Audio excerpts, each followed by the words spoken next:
tenerlos del otro lado de la pantalla. Esta es una nueva edición de nuestro ciclo de webinars. Deseo presentarme a quienes nos visitan por primera vez. Soy Ariel Rocha, soy abogado, director de LATAM en USA y de Exportar a USA, con sede en Buenos Aires, Argentina. Nuestro grupo, para quienes no nos conocen o quienes se unen por primera vez a este ciclo, es un Professional Network. LATAM en USA es una organización basada en el expertise de diferentes grupos de profesionales, entre ellos abogados, contadores, vinculados al ambiente de los negocios, y siempre con un solo objetivo, que es ayudar y acompañar paso a paso a quienes piensan radicarse personal, comercial o familiarmente en los Estados Unidos. LATAM en USA tiene sede en la ciudad de Miami, oficinas en Brickell Avenue, y tiene oficinas asociadas, estudios jurídicos, en toda Latinoamérica. En 9 ciudades de Latinoamérica tenemos presencia, así que quiero darles, por supuesto, la muy cordial bienvenida a mis compañeros de Latinoamérica, a Edgar en Colombia, a Enio en Brasil, a Pilar en Chile, a Nina Figari en Perú, a Marcel Ferró en Ecuador, a todos ellos, a Isaac en México y a todo el grupo que nos acompaña. También seguramente está presente la oficina de representación de Bienvenidos a Europa, en España, a través de Adolfo Fuentes. Así que, compañeros, gracias por estar del otro lado de la pantalla y bienvenidos a todos los que nos están escuchando. Nuestro público sabe que en este ciclo de webinars nos hemos preocupado por acompañarlos y por incorporarles y darles conocimientos de valor, darles elementos, herramientas que puedan serle útil al momento de hacer negocios en los Estados Unidos, planificar una inversión o proyectar una vida. Y este es el caso. Hace más de 27, 28 años que venimos haciendo esto y venimos desarrollando con muchísimo orgullo y con mucha dedicación esta actividad que es acompañar a los latinoamericanos en este proceso. Fueron miles y miles de visas tramitadas a través de nuestro grupo y actualmente enfocados también en los negocios y hoy en la educación. Por eso es tan importante para nosotros que nos acompañen, que estén de otro lado y que divulguen esta actividad que tiene como fin poder brindarles herramientas, conocimientos.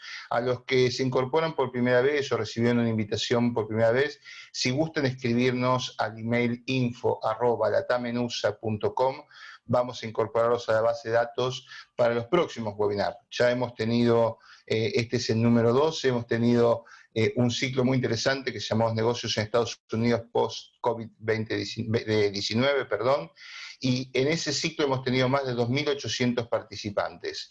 Hemos abarcado temas de carácter profesional a través de los profesionales de LATAM en USA, del networking propio, como es franquicias, en visas, inmigración, residencia, y temas de carácter comerciales, como es inversiones en bienes raíces comerciales, inversiones en franquicias, inversiones en real estate residencial. En este momento empezamos a tomar temas de carácter más expansivos. Entonces el anterior, que fue el primero de esta segunda parte, de este nuevo ciclo de negocios, tuvo que ver con cómo escriturar propiedades en Estados Unidos, cómo son los procesos y demás.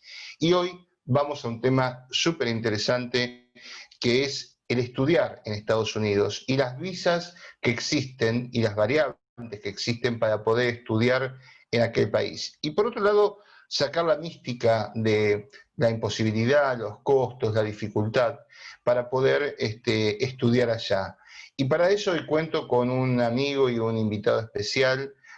Aristides Masadueto es el director de Millennium Atlantic University, MAU, como la conocemos nosotros, una universidad en Doral, en la Florida, una universidad que viene ya hace más de una década formando a profesionales en grado y posgrado en los Estados Unidos, con carreras que, bueno, después Aristides nos va a contar, pero fundamentalmente vinculados a las áreas empresariales. Él viene de una larga tradición de educadores, así que aparte de haber estudiado en Estados Unidos Aristides, haber hecho su doctorado en ese país, está radicado hace más de una década allí y ha desarrollado ese proyecto educativo que tenían a nivel familiar y corporativo en su país de origen para establecerse en Estados Unidos haciendo una universidad de excelencia. La verdad, es maravilloso lo que han podido hacer y cómo le brindan la posibilidad a muchísimos latinoamericanos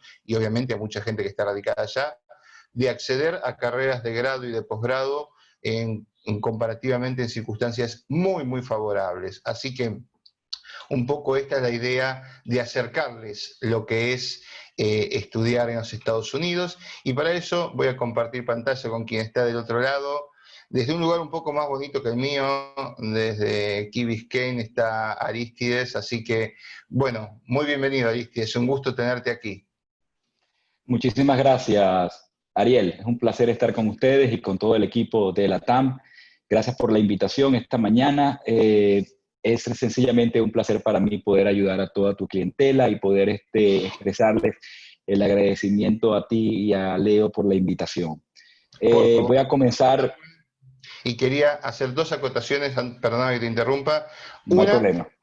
todos ustedes podrán hacernos consultas que las iremos respondiendo primero en forma escrita, algunas que sean puntuales y otras al final a través de un panel de preguntas y respuestas que voy a hacer yo de moderador con Arístides, con lo cual abajo tienen el icono de preguntar, van a poder preguntarnos lo que necesiten y tener sus dudas y traspasarnos sus necesidades de información, las que tengamos que redireccionar a la universidad, luego se las mandaremos a la universidad para que ellos les contesten, pero vamos a tratar de evacuar todas aquellas interrogantes que ustedes tengan acerca de estudiar y los visas que hay para estudiar en los Estados Unidos. Así que gracias a todos y ahora sí, Arístides, tu exposición y después preguntas y respuestas. Primero que todo, me gustaría dejar saber a todos que estamos grabando esta presentación, por lo tanto, para el disclaimer para aquellas personas de que estamos grabando la presentación completamente, y también de que no soy abogado licenciado en los Estados Unidos, solamente estoy dando información general acerca de la F1, o mejor conocida como la visa de estudiantes para estudiar en los Estados Unidos. Comienzo.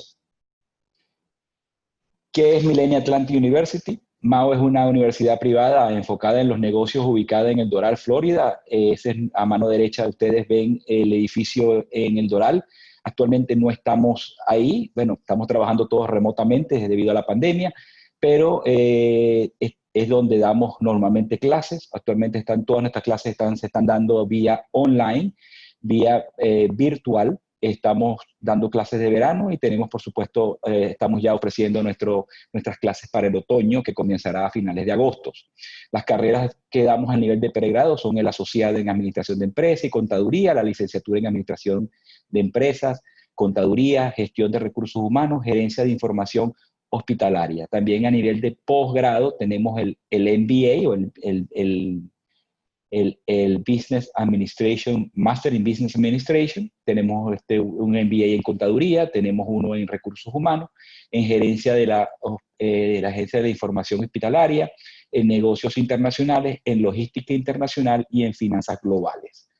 Son los programas que en este momento ofrecemos. La universidad fue fundada hace 15 años por mí y mi familia, y yo soy actualmente el presidente. Al final tendré un slide donde estará toda la información personal y el de la universidad, para que ustedes puedan comunicarse conmigo si así lo necesitasen.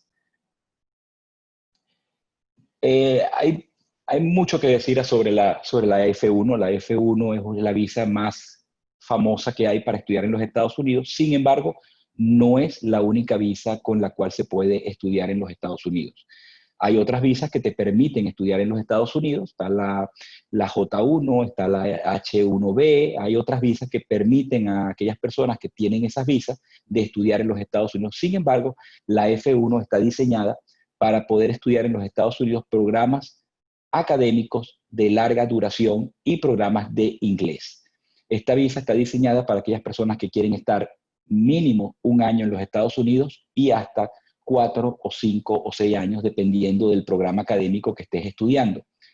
La F1 también tiene una hermana menor que se llama la M1, de la cual no vamos a conversar hoy, pero para aquellos de ustedes que quieran saber, la M1 es una visa que se utiliza también para estudiar en los Estados Unidos programas vocacionales.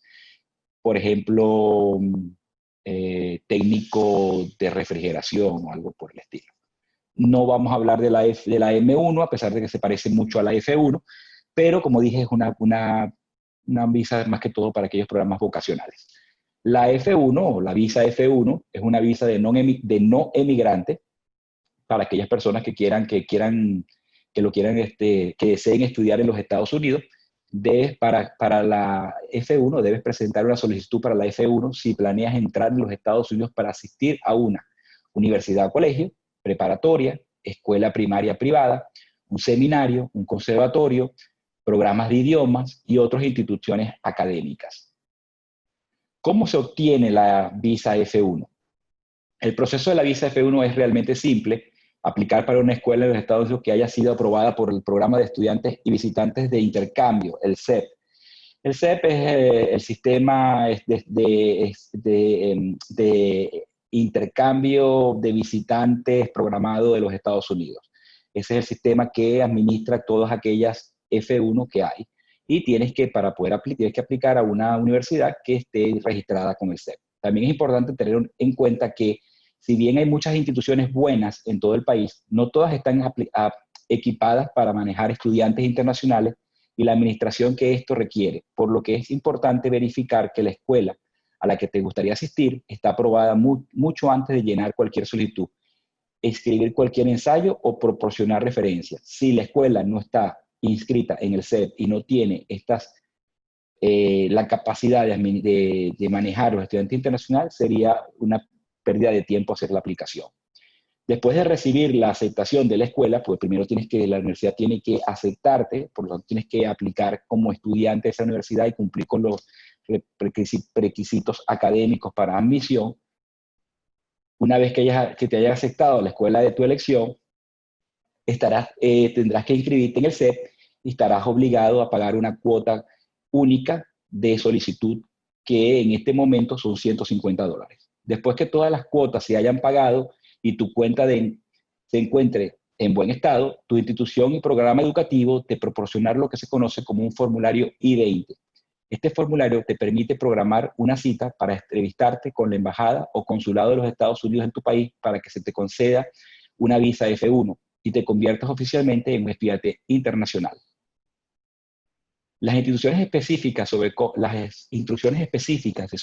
cómo solicitar tu visa F1 perdón, serán listadas en el sitio web de la embajada o consulado que planeas visitar, pero sí importa dónde vayas a hacer la cita para la visa. Tendrás que proporcionar el mismo tipo de documentos y abordar el mismo tipo de preguntas. Para calificar y como parte del proceso de entrevista para la visa F1, los estudiantes internacionales potenciales tendrán que demostrar lo siguiente. Tienes que demostrar que eres residente en un país extranjero y las intenciones de volver a tu casa. Este es un requisito muy importante. La mayor parte de los estudiantes a los cuales se les niega la visa de estudiante internacional es porque no pueden probar que tienen una intención de regresar a su país después de estudiar en los Estados Unidos. Tienes que recordar que la visa F1 es una visa de no emigrante. Por lo tanto, tienes que demostrar que tienes arraigo con tu país para poder demostrar de que tienes intenciones de volver a tu país después que concluyas tus estudios.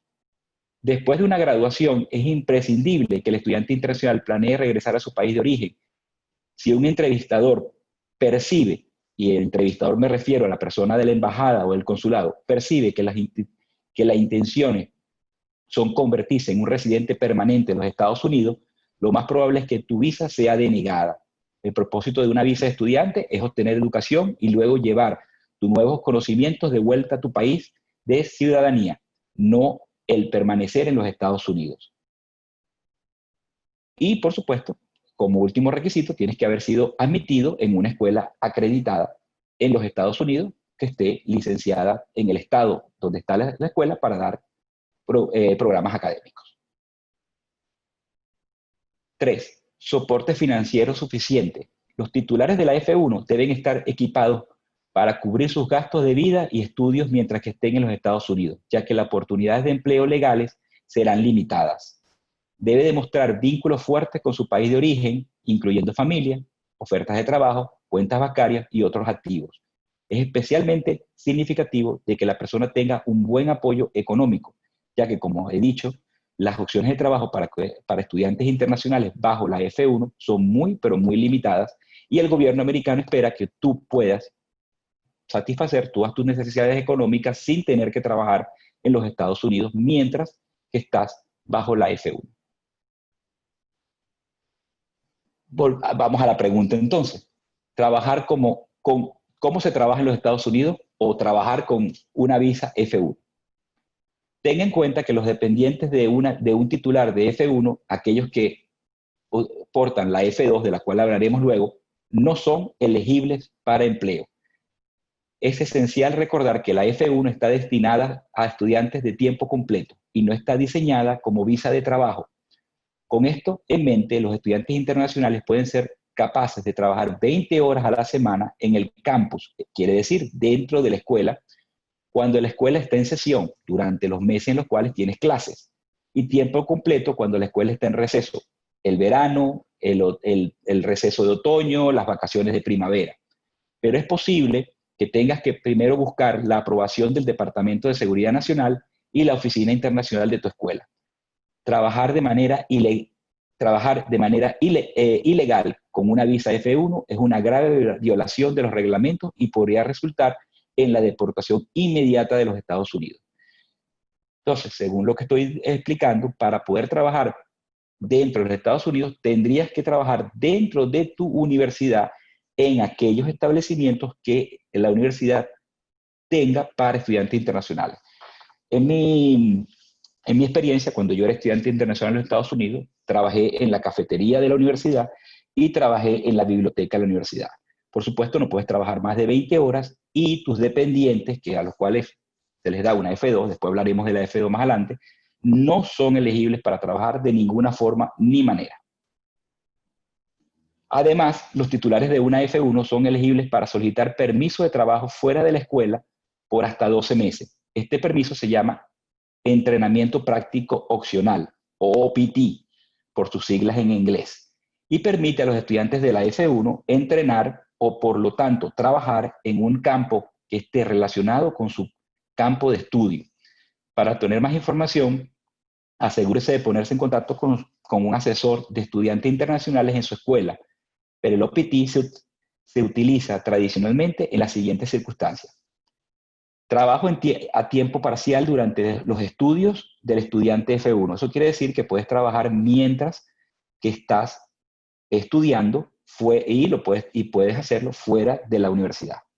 Generalmente la mayor parte de los estudiantes utilizan el OPT como una especie de pasantía, la cual utilizan generalmente al terminar o concluir sus estudios universitarios.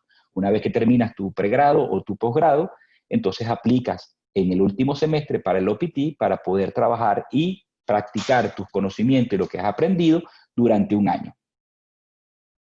Puedes también trabajar durante los periodos de receso y lo que más, como dije, el 90% de los estudiantes generalmente lo utilizan para para trabajar después de su graduación. Un momentico, me salté una. Ok. No, estamos bien, disculpen ustedes. Otra cosa, el OPT, si bien lo puedes utilizar cuando estás estudiando, durante tu estadía dentro de la universidad, yo particularmente no lo recomiendo. Yo recomiendo que los estudiantes utilicen el OPT generalmente al finalizar sus estudios, ya que es su opción de poder practicar o poner en ejercicio aquellos conocimientos que han aprendido durante sus estudios. Por lo tanto, yo generalmente recomiendo que los estudiantes lo utilicen como una forma de graduar después de su graduación en el campo relacionado al programa que estudiaron. Regresos a casa. La gente piensa de que, bueno, tengo una F1, estoy en Estados Unidos, ¿cómo hago para ir y venir? ¿Cómo hago para ir a mi casa si quiero regresar a ver a mis familiares? ¿Quiero tomar unas vacaciones? Bueno, eso también está estipulado. Los estudiantes no están obligados a regresar de inmediato a casa tras la finalización de su programa con una F1. En cambio, los titulares de la F1 pueden permanecer en los Estados Unidos por hasta 60 días después de completar su programa académico o entrenamiento, OPT. Cualquier estudiante que desee permanecer en los Estados Unidos después de su programa debe cambiar su estatus de visa. reinscribirse en un programa superior o tener la opción de trasladarse a una nueva escuela y recibir documentos de visa nuevos. También durante tu estudio, si usted desea viajar durante sus estudios, también hay forma para hacerlo. Para esto, tienes, por supuesto, que ir a tu universidad, hacer que te firmen la F1 y puedes viajar durante los recesos que tu universidad tenga de visita y de regreso a tu casa. Por supuesto, tu estadía fuera de los Estados Unidos no puede ser mayor a 3 meses. Si deseas ir a casa por un receso de verano o por algún receso de alguna manera, no puedes permanecer fuera de los Estados Unidos más de 3 meses porque la intención es que tú estudies y que cumplas con tus obligaciones académicas. ¿Cuánto dura la visa F1? La visa de estudiante F1 dura todo el tiempo que se indica en los formularios I-20 y la E-94. Tú puedes, generalmente los consulados te dan la I-20 por un periodo 1.5 mayor al tiempo de duración del programa. Por ejemplo, si tu programa es un programa de pregrado de 4 años, generalmente el formulario I-20 te lo van a dar por 6 años. Eso quiere decir que tienes 6 años para completar tu programa académico de 4 años. En el caso de un programa de posgrado, programa de 2 años, te lo dan generalmente por 3 años. Eso quiere decir que tienes hasta 3 años para completar el programa académico de 2 años. En el caso de los programas de inglés, generalmente los dan por el tiempo de duración máxima del programa de inglés, que es 1 año. En ambos casos, igual, una vez que culmine que culmine tu periodo, tienes hasta 3 meses para dejar el país si así lo deseas, o cambiar tu estatus a otra visa. Después que finaliza su visa de estudiante F1, tiene 60 días para salir de los Estados Unidos. Durante este periodo de gracia, se espera que haga planes para salir de los Estados Unidos y regresar a su país de origen. Los 60 días normalmente corren a partir del último día de clase del último semestre que concluiste. O sea que si usted comenzó un programa académico y el último día de clase fue el 24 de mayo, sus 60 días empiezan a correr desde el día 25 de mayo. Si la visa F1 expira antes de que concluya sus estudios, es posible que deba solicitar una renovación o extensión de la F1. Para esto, tiene que dirigirse al encargado, al oficial designado de la escuela para hacer un formulario en el cual solicita una extensión. Algo muy fácil y realmente no es complicado, pero muy pocas veces sucede, ya que, como le dije, las visas normalmente, la I-20 o la F1, las dan por un periodo igual o mayor al periodo que necesita para concluir el programa académico. Seguimos. Se me congeló. Para extender mi estadía en los Estados Unidos con una visa F1. Los titulares de la visa de estudiantes F1 tienen la opción de cambiar su estatus en ciertas situaciones. Si encuentra un trabajo, por ejemplo, entonces podría ser elegible para cambiar su estatus con el patrocinio del empleador. El empleador enviaría una petición a UCI y su visa de trabajo, por ejemplo, una visa H, será aprobada o denegada por el Departamento de Migración. Generalmente los estudiantes utilizan el OPT como una forma de conseguir un trabajo en el cual eventualmente, cuando el OPT a los 12 meses esté ya caducando, ese empleador o esa compañía con la cual está trabajando les patrocine la H1B, como se llama, que es la visa de empleador, para poder mantener otro estatus bajo la visa de trabajo y poder seguir quedándose. Esto es un proceso muy fácil también que cualquier abogado puede llevar a cabo, siempre y cuando, por supuesto, el estudiante y el empleador deseen, el portador de la visa F1 y el empleador deseen así hacerlo.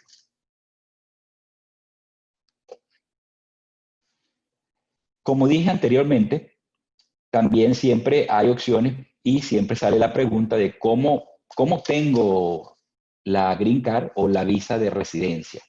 La visa F1 es una visa de no emigrante, pero la visa F1 es una de las pocas visas donde puede autosolicitar su visa para convertirse en un residente permanente.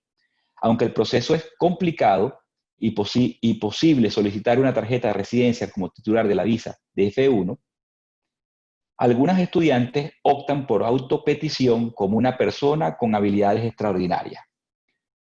Hay otras opciones para cambiar su estatus de migración como titular de F1. Por ejemplo, si se casa en los Estados Unidos con una ciudadana estadounidense, puede cambiar su estatus migratorio para convertirse en un inmigrante legal permanente.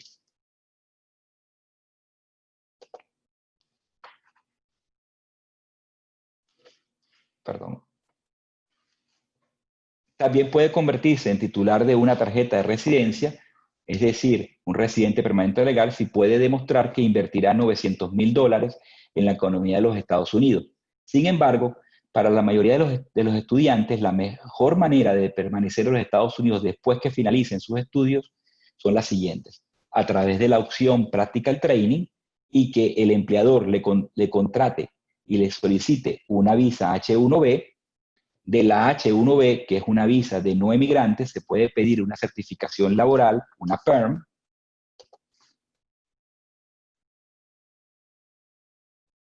Y si su institución educativa requiere, usted también puede hacer lo que se llama el CPT.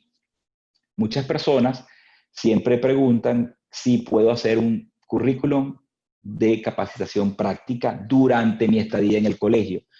Yo no recomiendo que la gente haga CPTs porque los CPT te recorta el tiempo de tu OPT.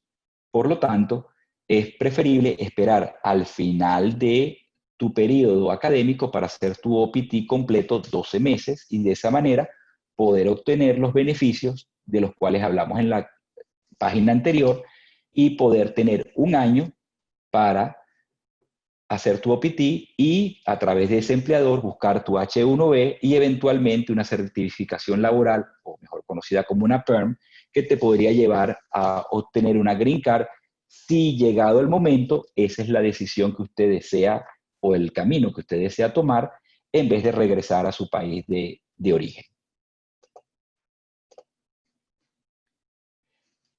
Un poco más acerca de la capacitación práctica opcional, siempre piden esta opción.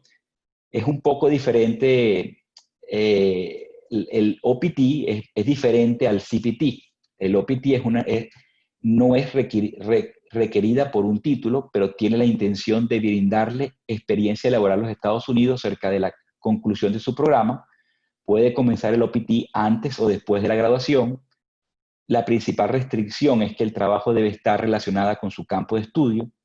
Tampoco puede trabajar en puestos de OPT por más de 12 meses. Aquí es donde llega la parte de que cuando se me está acabando el OPT, puede usted buscar pasar hacia una aplicación de una PERM o una H-1B, pero hay algunas excepciones para esos 12 meses, especialmente los estudiantes que están en materias relacionadas con STEM, que son las áreas de ciencias, pueden solicitar una extensión de OPT hasta de 24 meses adicionales. Su posición de OPT puede comenzar después de que usted y su oficial de la escuela designada presenten un documento para autorización de empleo, lo cual es realizado mediante la presentación de formulario I-765. Si su posición OPT es exitosa, entonces su empleador puede patrocinarlo para la H-1B. Yo entiendo que todo esto suena complicado, hay mucha terminología buena, nueva. La presentación va a estar disponible para ustedes y yo con mucho gusto se las puedo hacer llegar al que quiera leérsela con mayor calma. Pero les vuelvo a recordar, no es nada que un buen abogado como mi amigo Leo Roth y que nosotros en la universidad no podamos ayudarlos a descifrar. Sin embargo, trato de explicarlo lo mejor que puedo dentro de todas las aristas que pueda tener este tema. La visa de dependiente F2. Siempre me preguntan, ¿qué hago con mi esposa? ¿Qué hago con mis hijos? ¿Cuáles son? ¿Pueden ellos estudiar allá? ¿Cómo me los llevo? ¿Qué hago ¿Qué hago con la señora? La visa de estudiante F1 le permite llevar a ciertos miembros de la familia a los Estados Unidos, bajo una visa de dependencia especial llamada visa F2. La visa F2 está disponible para su cónyuge e hijos solteros menores de 21 años de edad. Repito, la visa F2 está disponible para su cónyuge. Cuando digo cónyuge me refiero a esposa o esposo legalmente casados e hijos solteros menores de 21 años de edad. Mientras sus dependientes cumplan con los requisitos para la visa F2, no deben tener problemas para completar el proceso de solicitud. Los requisitos para una F2 incluyen ser el cónyuge de un titular con visa F1 aprobado. Vuelvo a repetir, ser cónyuge significa que la persona debe estar legalmente casada en su país para poder optar, para poder considerarse ser el cónyuge de un titular con una visa F1 aprobada. Segundo, ser el hijo o la hija soltero o soltera de un titular de la F1, tener menos de 21 años de edad y no estar casado. Bajo estas circunstancias, usted, padre de familia o madre de familia, puede llevarse a su esposa, a su esposo y a sus hijos como dependientes con usted para los Estados Unidos bajo su visa F1. Ellos, por supuesto, residirían cada uno en la F2. Todos estos trámites se pueden hacer inmediatamente y todos se pueden presentar al mismo tiempo ante la embajada del país donde usted va a hacer la solicitud sin tener que esperar. Muchas veces las personas piensan de que tengo que esperar a tener la F1 aprobada para después ir a solicitar la F2. No, cuando usted va a tomar su cita en la embajada, de una vez lleva sus documentos y los documentos de sus dependientes o de aquellas personas que vayan a obtener la F2. Por supuesto, la F2 siempre dependerá de que a usted le aprueben la F1. La solicitud de la visa F2 también puede ser obligados a demostrar que el solicitante de la F1 tiene los medios financieros para mantener a su familia mientras estudia en los Estados Unidos. Alternativamente, los solicitantes de F2 pueden demostrar que tienen los medios financieros para mantenerse a sí mismos. Esto quiere decir que cualquier persona que haga una solicitud F1, si está también solicitando F2 para sus familiares, tiene que recordar de que tiene que tener la capacidad financiera de poder mantener a esos dependientes, porque una vez más les recuerdo, la F1 no te permite trabajar legalmente en los Estados Unidos a menos que sea dentro de la universidad y bajo condiciones bastante especiales. Los derechos del F2. El F2 tiene muchas más limitaciones que el F1 porque es un dependiente. Por lo tanto, el F2 no puede trabajar de ninguna forma ni manera. Solamente puede estudiar medio tiempo y solamente lo puede hacer en programas de idiomas o académicos, pero como dije, tiene que ser solo medio tiempo. No puede estudiar completamente full time como el estudiante F1. El F2 menor de 21 años puede estudiar tiempo completo. Y, por supuesto, legalmente el estudiante menor de 21 años F2 puede estudiar en cualquier colegio, ya sea primaria o secundaria, del Estado público o privado, si la persona así lo desea. Puede totalmente legalmente estudiar. Los niños menores de 21 años o los dependientes menores de 21 años. Viajar fuera de los Estados Unidos, la pregunta que siempre me hacen. Y bueno, y tengo que quedarme los 4 años en Estados Unidos, no puedo ir para ninguna parte. Más nunca voy a poder salir de los Estados Unidos hasta que termine mi programa académico. No. Los estudiantes pueden viajar como parte de sus estudios o como un descanso de la escuela. Sin embargo, es posible que tenga que completar ciertos documentos antes de salir de los Estados Unidos con una visa de estudiante F1. Básicamente, tiene que presentarse en la escuela, ir al DSO, el Designated School Officer, o el oficial designado de la escuela, para que le firme el formulario I-20, en el cual autoriza o le deja saber al departamento de Migración y al SEBIS que usted está en la universidad, que la universidad piensa que usted va a regresar a continuar sus estudios y que solamente está tomando unas vacaciones, está yendo de viaje para su país o está haciendo cualquier otro, un viaje fuera de los Estados Unidos, pero se espera que usted regrese. Vuelvo a recordarles lo que les dije anteriormente, esa estadía fuera de los Estados Unidos no puede pasar nunca de los 3 meses porque automáticamente su formulario I-20 se cancela. Vuelvo a repetir, usted no puede estar más de 30 días fuera de los Estados Unidos en estos viajes. Puede salir muchas veces, siempre y cuando esté justificada la salida, pero no puede estar más de 3 meses. Esta regla también aplica en cierta forma a los dependientes F2.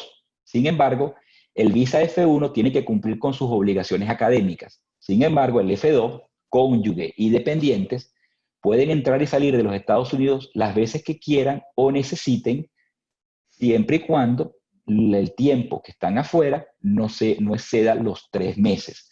Pero claro, como el F2, el cónyuge, el dependiente, no está en una institución académica y no tiene que cumplir con las regularidades de estar yendo a clase, por supuesto tiene más opciones para entrar y salir de los Estados Unidos cuantas veces quiera y cuantas veces necesite. En el caso del F1 va a ser un poco difícil justificar de que cada 2 o 3 semanas esté saliendo de los Estados Unidos y esté permaneciendo 5 o 6 semanas afuera, cuando la universidad o el college en el cual esté inscrito está en funciones educativas. Por lo tanto, hay ciertas restricciones en el viaje de aquellos estudiantes F1, las cuales son mucho menores en el F2, pero después el F1 puede estudiar, puede trabajar dentro de la escuela, el F2 no puede trabajar de ninguna forma o manera. Entonces, cada una tiene sus pros y sus contras y algunas veces muchos clientes nos preguntan cuál es mejor. En mi caso, cada caso es individual, cada caso es personalizado y por eso estamos aquí para ayudarlos cuando lo necesiten para poder ver dónde podemos mejor utilizarlas. Continúo. Como expliqué, el primer paso es para poder viajar es hablar con su oficial escolar designado, el DSO, verificar que su formulario I-20 y firmarlo. Una vez que el DSO haya firmado su formulario I-20, esa firma es válida por 1 año. Eso significa que puede viajar dentro y fuera del país, me refiero dentro y fuera de los Estados Unidos, con su visa de estudiante F1 y o F2 hasta por 1 año después de que se haya firmado dicho documento. La F1 le permite viajar fuera de los Estados Unidos por un periodo de hasta 5 meses. Vuelvo a decir, legalmente 5 meses. Nosotros hemos tenido, sin embargo, oficiales de migración que han tenido cierto celo de dejar entrar a estudiantes después de los 3 meses, y en esos casos, especialmente cuando se pasan de los 3 meses, hemos recibido incluso llamadas de los aeropuertos para justificar o para explicar por qué el estudiante ha estado más de 3 meses afuera. Su SEBIS se actualizará para mostrar su ausencia del país, por lo tanto tiene que recordar que cada vez que salga y entre, el sistema sabrá que usted ha entrado y salido. Se queda fuera del país durante más de 5 meses, el número de SEBIS automáticamente se cancelará, lo que significa que necesitará obtener un nuevo formulario I-20 y volver a ingresar a los Estados Unidos con otro formulario I-20. Por eso vuelvo a decirle, 3 meses es lo que nosotros recomendamos máximo estar afuera, a menos que sea por una emergencia de mayor significado. Después de 5 meses, estamos hablando de un problema mayor y por supuesto que tendríamos que tomar las precauciones necesarias para poder asegurar su regreso a la escuela. Al final, muchísimas gracias por su tiempo. Millennium Atlantic University ofrece programas educativos de posgrado y pregrado, como les dije antes. Ofrecemos becas para aquellos aplicantes que califiquen. Para su información y contacto, por favor comuníquense con nuestras oficinas de admisiones aquí en Miami o nos pueden escribir a este email. Yo tengo entendido que Ariel tiene disponible mi correo personal y mi teléfono de oficina. Estoy a su disposición en lo que necesiten. Muchas veces la visa F1 puede verse complicada, muchas veces puede verse un poco abrumadora, tiene muchas aristas y muchos detalles que hay muchas veces que conocer, pero no es nada que nosotros en la universidad no tengamos ya 15 años trabajando y hemos ayudado miles de estudiantes, por lo tanto será mucho más fácil para nosotros poder ayudarlos a ustedes. Estamos aquí para ayudarlos, estamos aquí para ayudarlos a obtener esa visa F1, si así lo desean, para venir a estudiar. Ariel, soy todo tuyo. Aristides, excelente lo tuyo, muchísimas gracias. Ha sido muy claro, tenemos varias preguntas, muchas me llegaron en vía WhatsApp que sé que tenemos agendado. La primera de ellas es de una persona que me dice si, bueno, su caso puntual, él tiene 53 años y quisiera hacer un MBA, y si viajaría con su mujer y su hijo menor de 21 años, y ahí pregunta si la edad es un obstáculo. Esa es la pregunta del $1.000.000. Y la respuesta es sí y no. Eh, Depende de después de los 50 años, lamentablemente, la edad sí puede convertirse en un obstáculo para el funcionario de migración en el país. Ahora, si estamos hablando de una persona de 55 años activa en su compañía, que tiene una empresa, que está actualmente trabajando, que tiene tiempo trabajando, que maneja una compañía, o sea, todo depende de las circunstancias especiales de esa persona de más de 50 años. Si es una persona de más de 50 años que está en su casa, es una ama de casa, que tiene 20 años que no trabaja, que se graduó de la universidad cuando tenía 25 años y ahora a los 54 dice que quiere hacer un MBA, mi experiencia es que le van a negar la F1. Ahora, vuelvo a decir, si es una persona, ya sea una dama o un caballero, que han estado muy activos en su empresa, que te manejan una empresa personal o trabajan para una empresa grande o trabajan para una con más de 50 años a decir, yo quiero hacer mi MBA porque quiero mejorar mis conocimientos para poder continuar trabajando en mi empresa personal o en la corporación para la que trabajo, esa persona sin duda alguna no tendrá ningún problema obteniendo la visa de estudiante. Entonces, la respuesta es sí y no, depende de cada caso individual, qué tan involucrado estás tú o qué tan menos involucrado estás tú en tu vida, en tu trabajo. Absolutamente claro y se entiende. Después, bueno, nos preguntaba otra persona algo muy similar. Vos has dado respuesta, pero simplemente para clarificarlo, y es que los dependientes de una visa F1, suponiendo que fuese un grupo familiar, si hay un hijo menor de 21 años, sí puede estudiar, y vos lo has dicho, pero me gustaría que reiteres. Efectivamente, si en el tema de los dependientes hay dos cosas que quiero aclarar. Somos latinoamericanos y con respeto a todos, quiero recordarles que el gobierno americano considera un cónyuge aquella persona que está casada legalmente con el F1. Y vuelvo a reiterar, está casada legalmente con el F1. Los hijos dependientes, ¿verdad?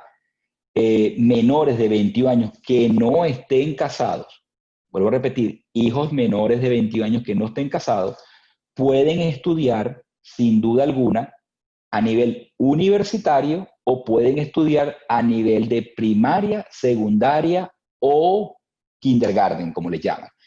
Para eso, el estudiante no tiene que hacer absolutamente nada, solamente cuando se presenta en el colegio, enseñar su F2 y listo, está más que autorizado para hacerlo, para estudiar.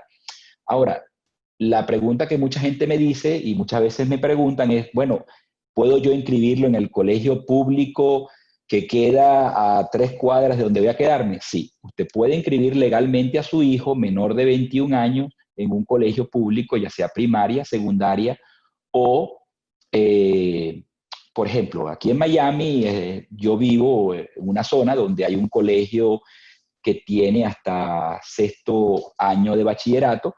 Mis hijos, si fueran F2, podrían ir a esa escuela pública perfectamente sin ningún tipo de problema y sin ninguna ilegalidad. Aquellas personas que quieran pagar una educación privada para sus hijos también lo pueden hacer y es completamente legal. Correcto, clarísimo, Aristides, muy, muy bueno. Acá tengo una pregunta mucho más específica.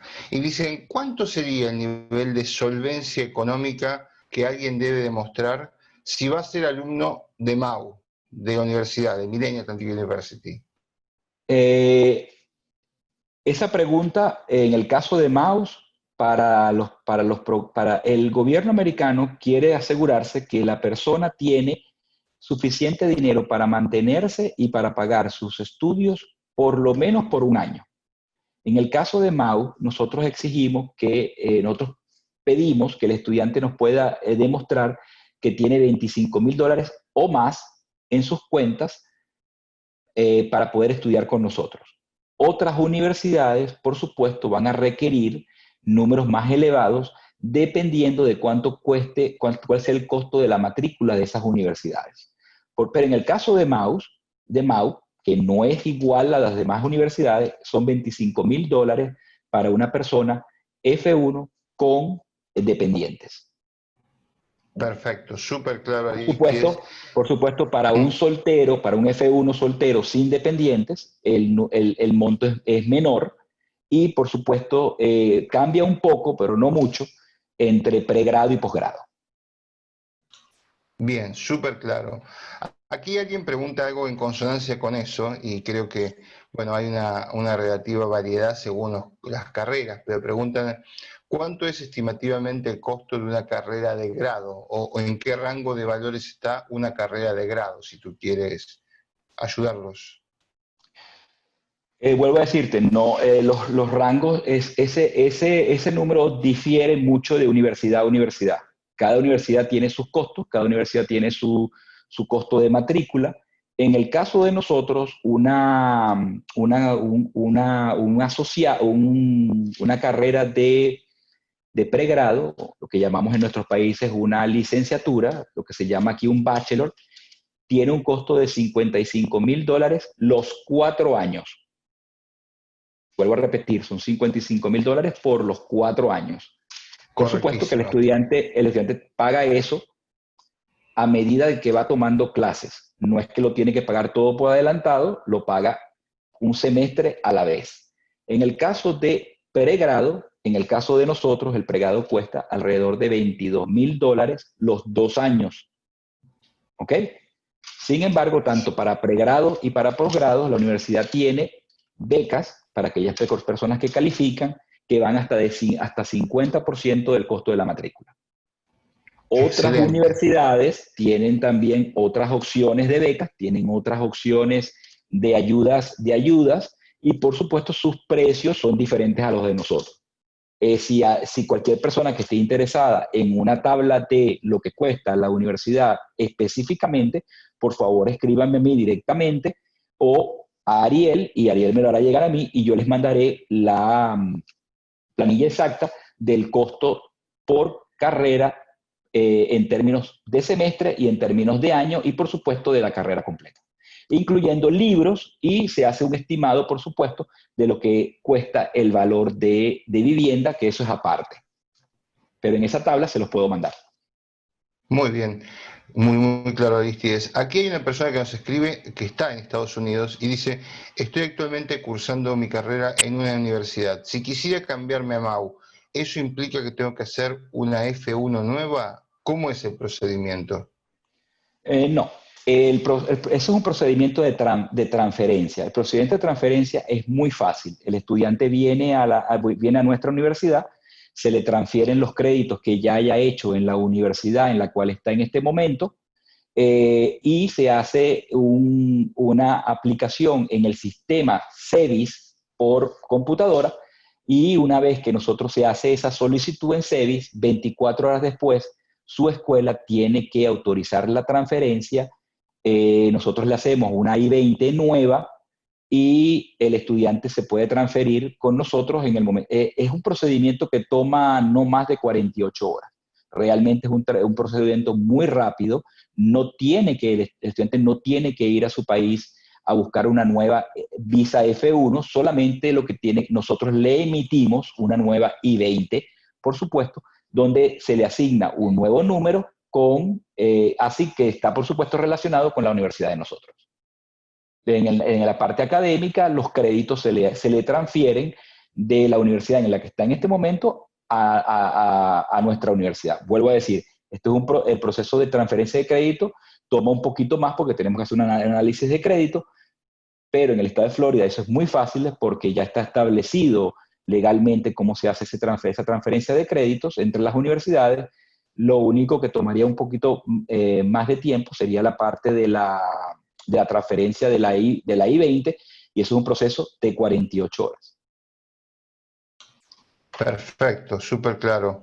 Aquí hay una pregunta interesante que, bueno, roza un poco tu área y también el área de expertise de Morela y el equipo de inmigración, porque hay una persona que nos pregunta, está actualmente tramitando un EB-5, es decir, está tramitando una residencia permanente en los Estados Unidos. Es un trámite para nuestra audiencia en general que lleva un periodo de tiempo prolongado, o sea, entre que uno hace la petición hasta tanto uno obtiene la residencia provisional de Estados Unidos, pueden pasar entre 1 año y medio y 2 años. Entonces nos pregunta si en ese periodo de tiempo uno de sus hijos menores de 21 años podría estudiar con una F1 en Estados Unidos.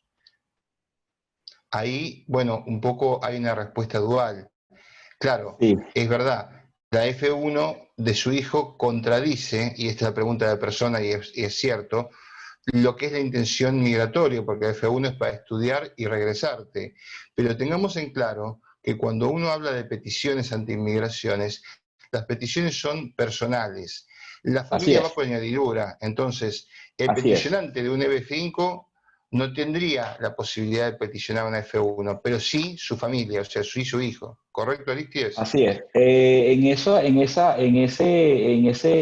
ese punto estoy totalmente de acuerdo contigo. Que mi papá y mi mamá hayan hecho una petición para una visa una visa de migrante, como es la EB5, no me impide a mí como hijo hacer mi propia solicitud de una F1.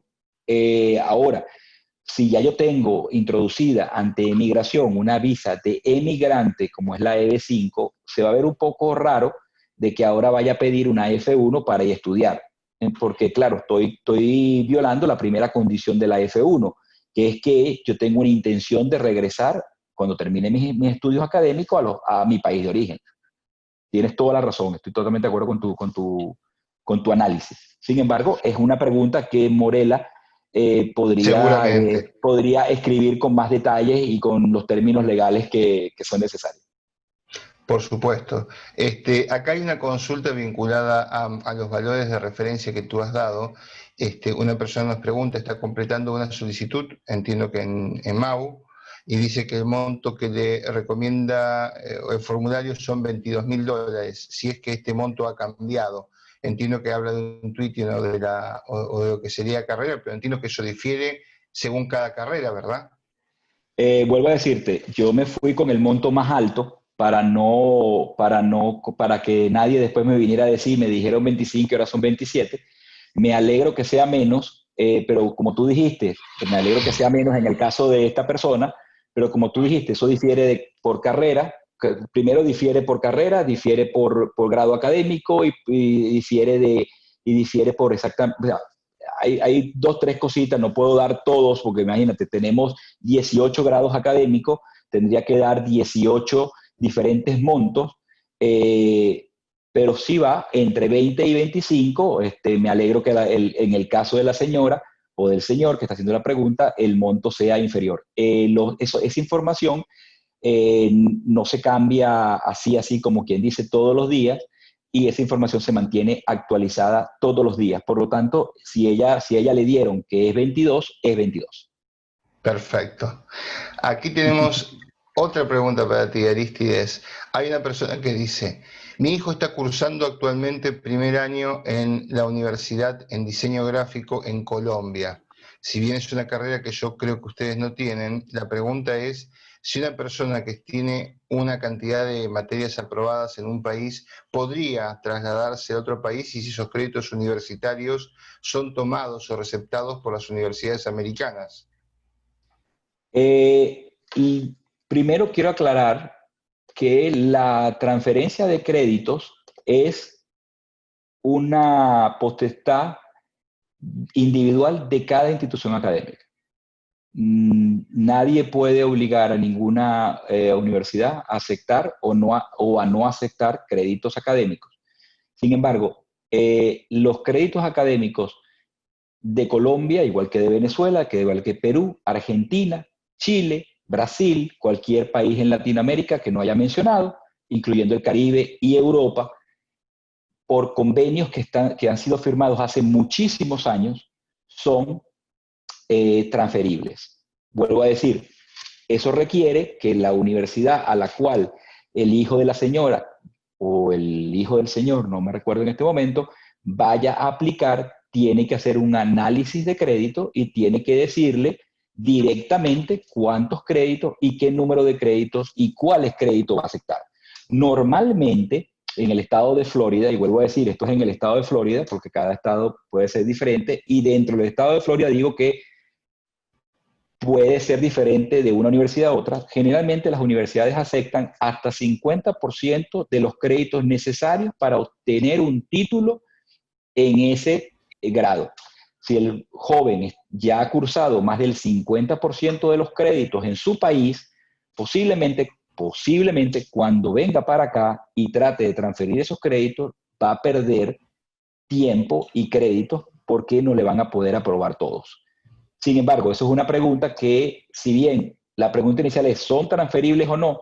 Sí son transferibles, pero vuelvo a decir, hay muchos detalles dentro de esa posibilidad de transferencia.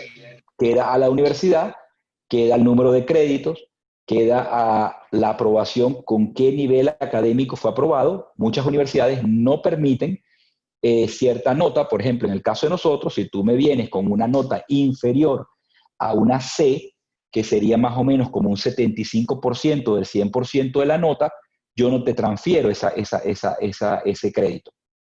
Tiene que tener una nota superior al 75% del 100% de la nota para poder ser transferida. Absolutamente. Otras universidades son muchísimo más rigurosos y otras universidades son menos rigurosos. Entonces, claro, todo se a la comprende. final, si legalmente y mundialmente los créditos de casi todas las universidades de todos los países que estén legalmente acreditadas y legalmente funcionando en sus países de origen son transferibles entre instituciones académicas mundialmente, todo depende de la universidad y de las condiciones especiales de cada universidad. Absolutamente, muy claro.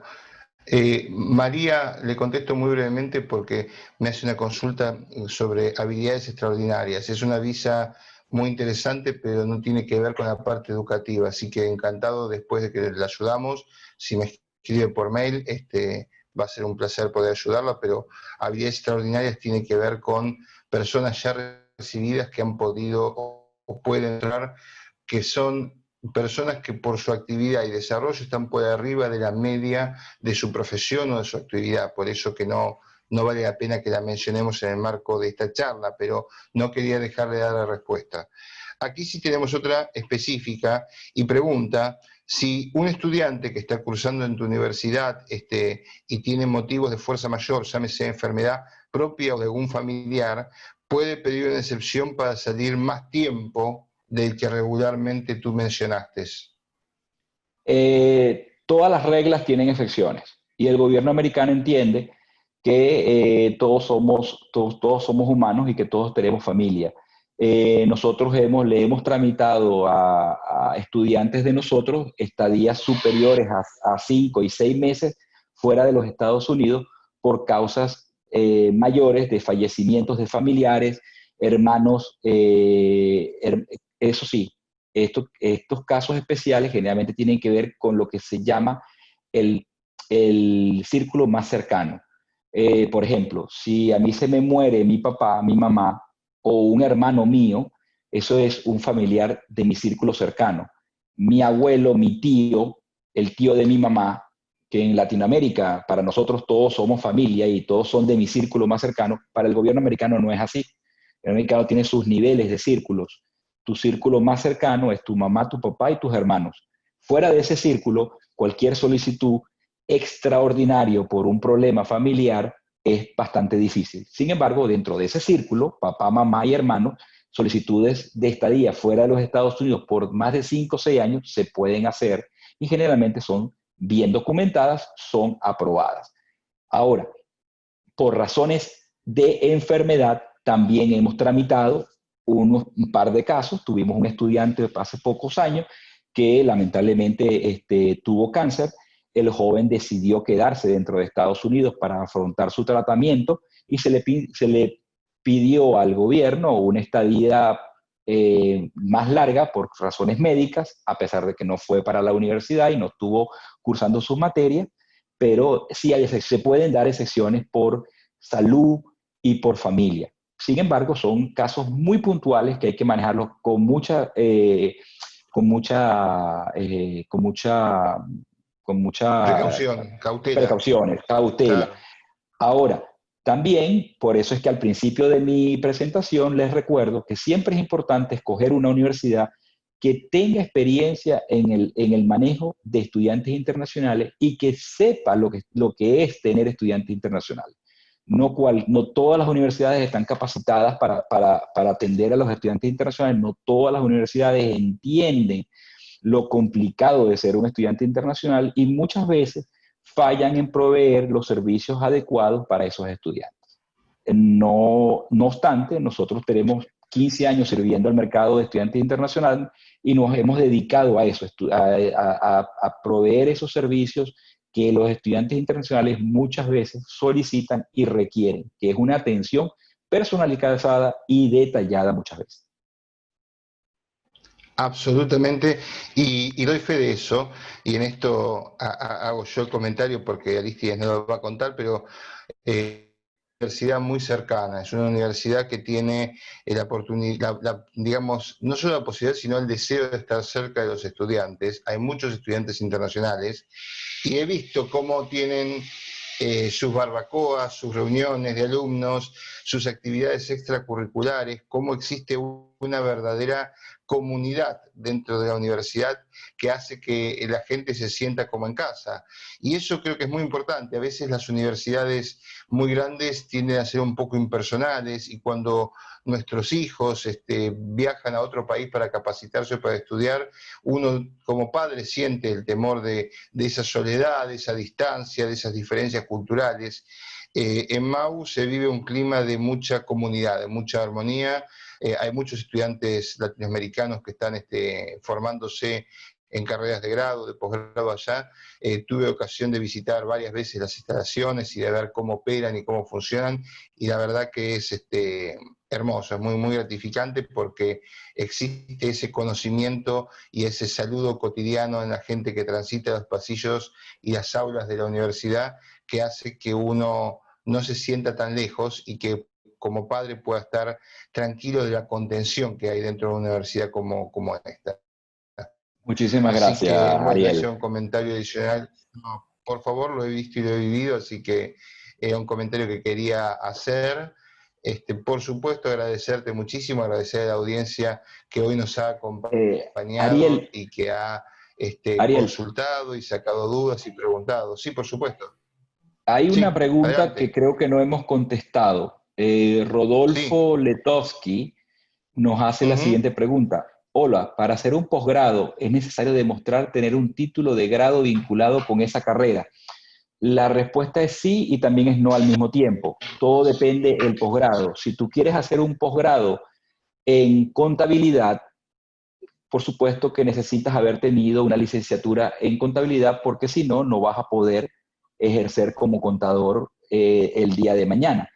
Pero en la mayor parte de nuestros programas, especialmente a nivel de maestría, que son la maestría en administración de empresas, la maestría en logística, la maestría en recursos humanos, la maestría en finanzas internacionales y en comercio internacional, no es absolutamente necesario tener un título de pregrado, bueno, un título de licenciatura en esa carrera específicamente.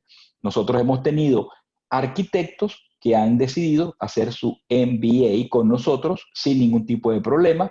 Hemos tenido profesores médicos que han decidido hacer su MBA con nosotros.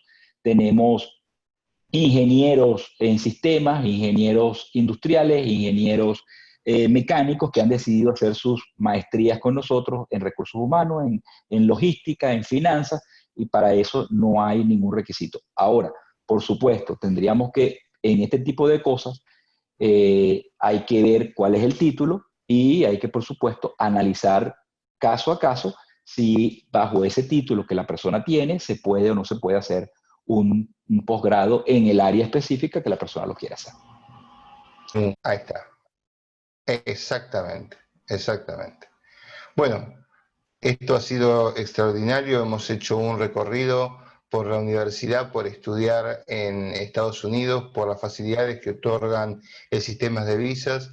Toda nuestra audiencia que es de Latinoamérica sabe que puede consultarlo en forma directa, todo lo que tenga que ver con la universidad, a Aristides y al equipo que él tiene ahí en MAU. Y por supuesto, para cualquier otro tema vinculado a inmigración y vinculado a lo que pueda ser la tramitación de estas visas, encantados de ayudarles. Si bien ellos son expertos, porque como bien dice Aristides, vienen hace más de 15 años ayudando a tramitar todo este tipo de visas a sus estudiantes. Así que quiero, en nombre del equipo de LATAM en USA, agradecerte la participación, Aristides, es un gusto. La verdad es que es un ejemplo cómo ha crecido MAU a lo largo del tiempo y cómo tú te arriesgaste a dejar lo seguro que tenías en tu tierra natal respecto de la parte universitaria para venir a radicarte en un país nuevo y hacer este desafío que es tener una universidad privada en los Estados Unidos. Así que es un gusto que hayamos podido compartir este rato, creo que también para toda nuestra audiencia. Quedamos ambos a disposición. Muchísimas gracias. Tu saludo final y nos despedimos, Aristides. Ariel, ha sido un placer estar contigo esta mañana. Muchísimas gracias por la invitación. Muchísimas gracias a ti y a mi gran amigo Leo Roth por su invitación a como les dije a tu querida audiencia, estamos disponibles. Los teléfonos y el email que está en pantalla llegan directamente a mi celular, ahora que estamos trabajando todos desde casa. Así que, por favor, si tienen alguna pregunta, si quieren copia de la presentación, no duden en escribirnos, no duden en llamarnos. Estaremos aquí dispuestos a contestar hasta la pregunta que parezca que es la más tonta, nosotros la responderemos con mucho cariño. Muchas veces las personas creen que no, es que mi pregunta es tonta. No hay pregunta tonta. Hágala, que nosotros le daremos la respuesta que sea más apropiada para su caso. Tenemos 15 años haciendo esto, tenemos 15 años sirviendo a los estudiantes de Latinoamérica y el Caribe. Representamos más de 28 naciones en los casi 350 estudiantes que tenemos estudiando con nosotros. Nos hartamos de decir que te proveemos un servicio de calidad en unas instalaciones muy cómodas y con un número de estudiantes muy reducidos por salones de clase. Actualmente tenemos un averaje más o menos de 17, 18 estudiantes por salón de clase, lo que hace la instrucción y la educación muchísimo más personalizada. Como dice Ariel, tratamos de proveer a los estudiantes una serie de eventos sociales para que compartan con sus otros compañeros. Yo siempre he dicho que lo más importante de asistir a una universidad es poder hacer networking, como dicen los americanos. Y nada más importante que hacer networking con esas otras personas que están contigo compartiendo tus estudios y tus pensamientos y que tienen todas esas ideas maravillosas que también tú tienes. Por lo tanto, una vez más, gracias por la invitación, Ariel, y será un placer acompañarlos en la próxima. Gracias a ti, Aristides. Gracias a todos los que están de otro lado por acompañarnos. Vamos a seguir con este ciclo de webinar. Tendremos información pronto sobre todo el mes de junio, todo el calendario de junio. Va a haber información sobre seguros de salud. Va a haber un webinar específico, 2 en realidad, sobre cómo exportar hacia los Estados Unidos, dado por un equipo profesional de excelencia. Va a haber uno imperdible sobre lo que es el marketing y la comunicación actualmente, brindado por David Castejón, amigo y conocido nuestro y asesor del grupo, así que gusto para tenerlos, que nos acompañen en los próximos webinars. Todos van a recibir información. Si alguno no la recibió en forma directa, acuérdense de escribirnos a info@latamenusa.com. Gracias Arístides, gracias a todos. Que tengan una excelente jornada y nos vemos en el próximo encuentro. Gracias a ti, Ariel. Que tengas un excelente día. Hasta luego. Adiós.